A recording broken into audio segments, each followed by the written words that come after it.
In einem Konvolut, das ich vor einigen Jahren bei der elektronischen Bucht erstanden habe, lag auch ein angefangener Roboterkit der Firma Elego bei. Es ist anscheinend noch alles vorhanden und so will ich das Roboterauto doch fertigstellen und hier vorstellen. In der Zwischenzeit gibt es von dem Robotercar schon die Version V4, aber nun soll mal die V2 noch drankommen.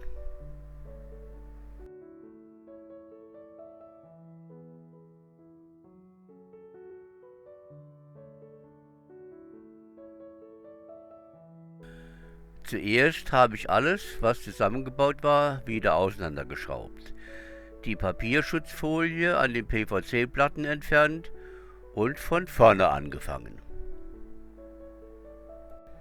Die Motoren werden aufgebaut und feste angedreht.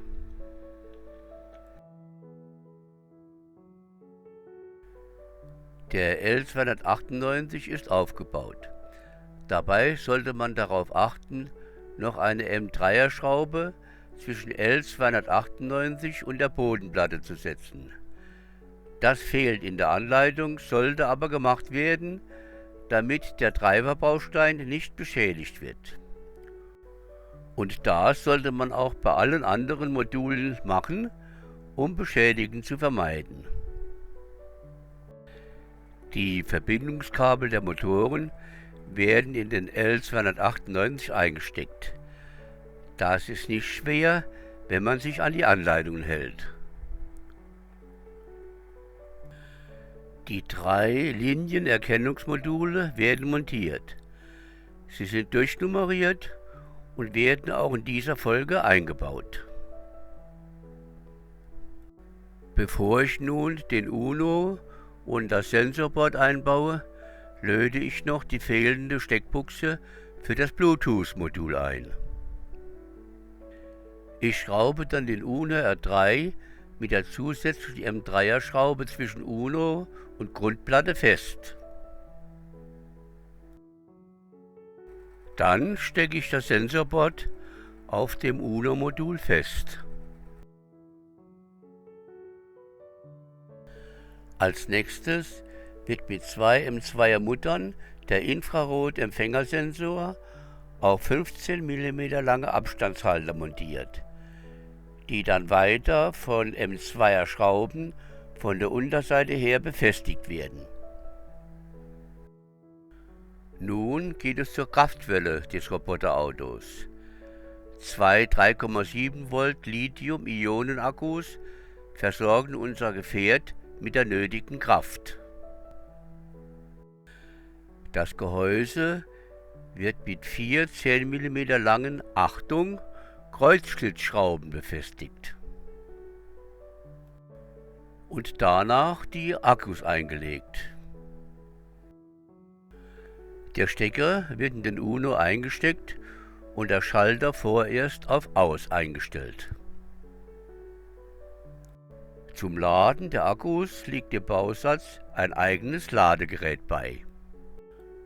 Nun wird ein Servo SG90 zusammen mit einer Halteplatine zusammengebaut. Da sollte man sich vorher die Aufbauzeichnung genau ansehen und auf die Richtung des Servokopfs achten. Zuerst montiere ich den Servo mit zufällig vorhandenen M1,6er Schrauben auf die Halteplatte. Die Original M2er Schrauben sind nicht mehr vorhanden. Mit 3 M3x10 Schrauben wird dann die Halteplatte auf der Grundplatte fixiert. Nun folgen sozusagen die Augen des Roboters, und zwar ein Ultrasonic-Sensor. Dieser wird auf einen Träger montiert, der auf den Servomotor dann aufgesetzt wird. Das Aufsetzen der Halterung erfolgt mit den handelsüblichen Servoschrauben. Bitte nicht festkleben, wie es manchmal empfohlen wird, das ist später sehr schwer zu trennen. Der Ultrasonic-Sensor wird auf den Servo aufgesteckt und mit einer selbstschneidenden Schraube befestigt. Die genaue Justierung wird dann beim richtigen Betrieb eingestellt. Nun müssten in den folgenden Schritten die einzelnen Module mit JST-Kabel verbunden werden. Leider liegen diese dem Roboter-Auto-Konvolut nicht mehr bei. Und da die DuPont-Stecker keinen guten Halt ergeben, habe ich mir aus einem JST-Kit die entsprechenden Kabel zusammengebaut. Als erstes wird der DuPont-Stecker des Servos auf dem Schild festgesteckt. Dabei sollte man auf die richtige Zuordnung des Steckers achten. Das Infrarotmodul wird mit der entsprechend gekennzeichneten Buchse auf dem Erweiterungsboard verbunden. Auch der Ultrasonic-Sensorstecker findet seinen Platz auf dem Erweiterungsschild. Da einige Kabel von der einen zur anderen Bodenplatte geführt werden müssen, schraube ich nun als nächstes die beiden Platten zusammen. Dazu benutze ich 40 mm lange Abstandshalter, die mit 12 M3x10er Zylinderschrauben angebracht werden. Dann geht es weiter mit dem Anbringen der Verbindungen.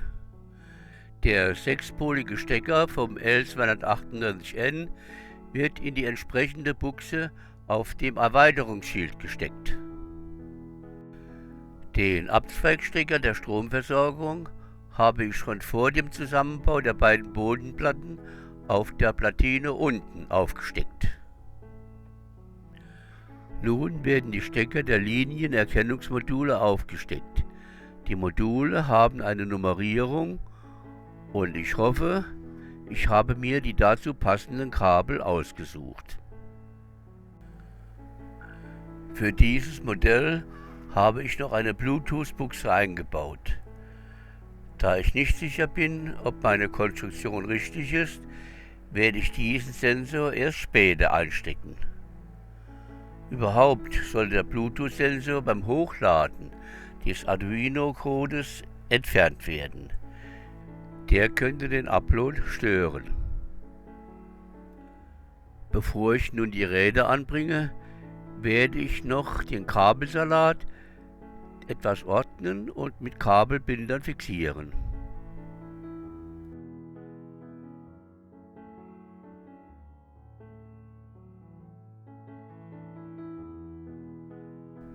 Die Räder werden nun aufgesteckt und unser Roboterauto ist fertig gebaut.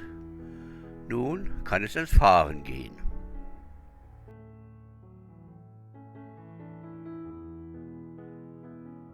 Jetzt kann ich testen, ob meine Verbindungen alle richtig sind und nach dem entsprechenden Arduino-Code funktionieren.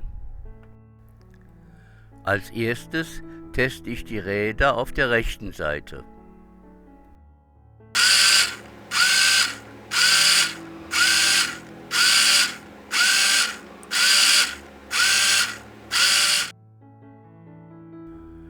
Dann kommt die linke Seite dran.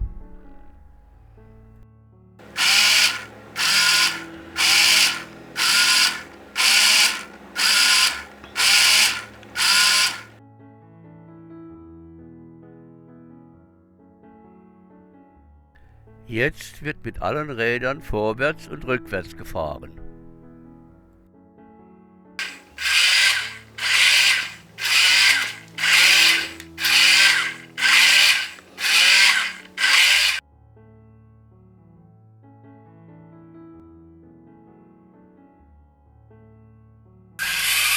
Und zum Schluss der Alleingang des Roboters. Vorwärts 0,4 Sekunden. Rückwärts 0,4 Sekunden. Links drehen 0,4 Sekunden. Rechts drehen auch 0,4 Sekunden. Und das kann unser Roboterauto schon ganz gut.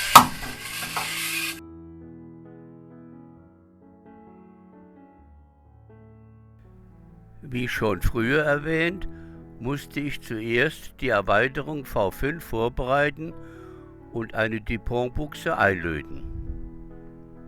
Um dann zu testen, wäre die Originalsoftware schon wichtig, was aber leider nicht so einfach war. Auf der Elego-Seite habe ich dann aber ganz versteckt noch die App gefunden und konnte sie auf meinem Tablet installieren. Nun wird der Arduino-Code aufgeladen und dann erst das Bluetooth-Modul aufgesteckt.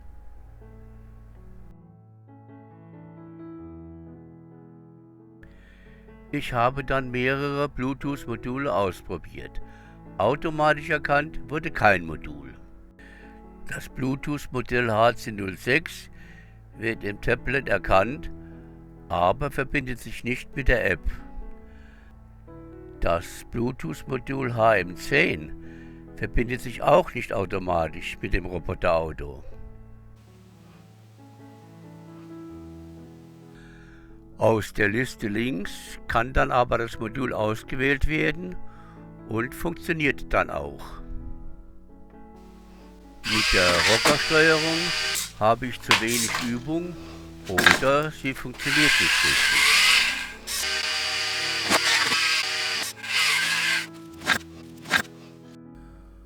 Und so habe ich mir eine Handsteuerung programmiert, die sehr gut funktioniert.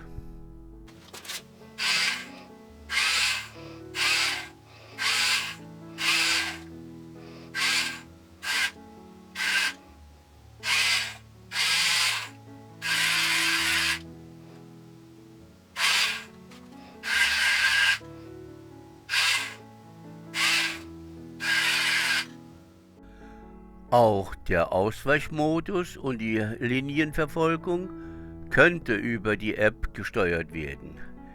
Ich werde dazu aber 2 eigene Kapitel machen.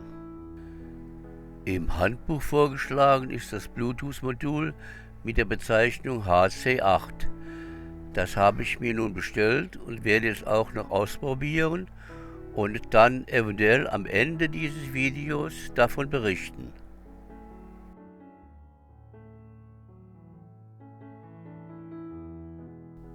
Im Lego Robot Car in der Version 2 ist auch ein Infrarotempfänger eingebaut. Dieser wird dann mit einer IR-Fernbedienung angesprochen und man sollte das Auto damit auch steuern können. Der Arduino-Sketch wird hochgeladen. Dabei sollte man darauf achten, dass man die beigefügte IR-Remote-Bibliothek in der Version 2.21 benutzt. Mit der neueren Version dürfte man keinen Erfolg haben. Richtig gut funktioniert hat es aber nur, wenn man mit der Fernbedienung ziemlich nah an den IR-Empfänger geht, so ungefähr 20 bis 30 cm. Bei größerer Entfernung reagiert das Robotauto nicht mehr oder sehr spät. Ich habe auch schon den IR-Empfänger ausgetauscht, aber mit dem gleichen Misserfolg. So viel also zur Infrarotsteuerung.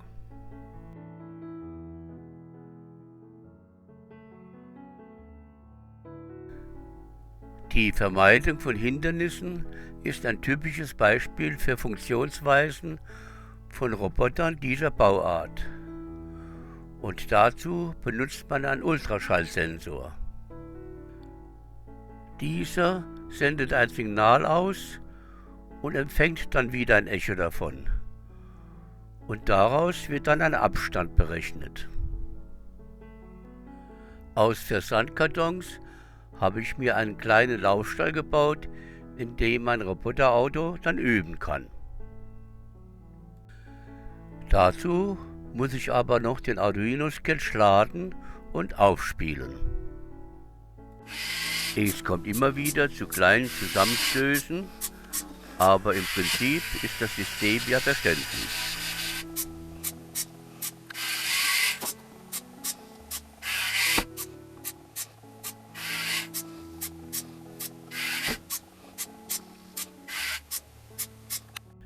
Nun wird es zum letzten Experiment gehen, für das dieser Robot Car vorbereitet ist, die Linienverfolgung.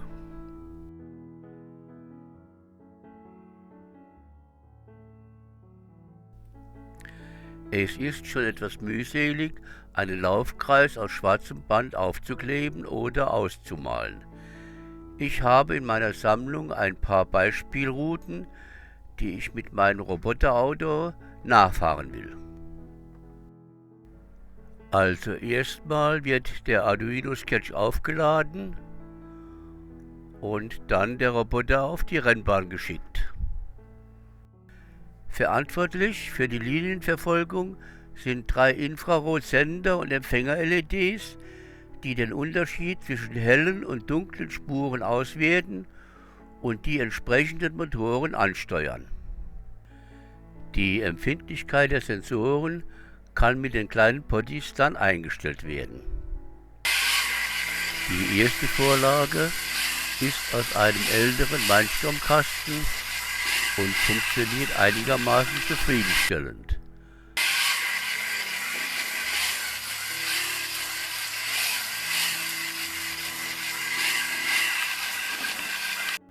Ab und zu dreht sich das Roboauto auch mal im Kreis und fährt dann in der entgegengesetzten Richtung weiter. Die zweite Vorlage aus meiner Real Robot Sammlung funktioniert nur sehr schlecht oder fast gar nicht. Das liegt aber an der ungenügenden Breite des Laufbandes und an den etwas engen Windungen. Da werde ich aber nicht mehr weiter experimentieren.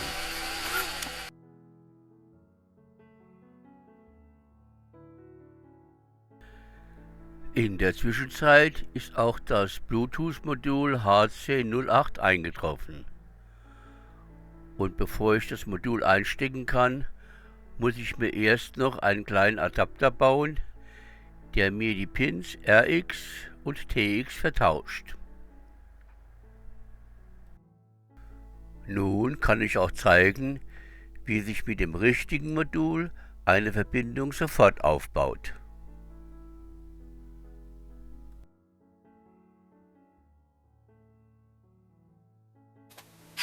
Und hier funktioniert dann auch die selbstprogrammierte Handsteuerung.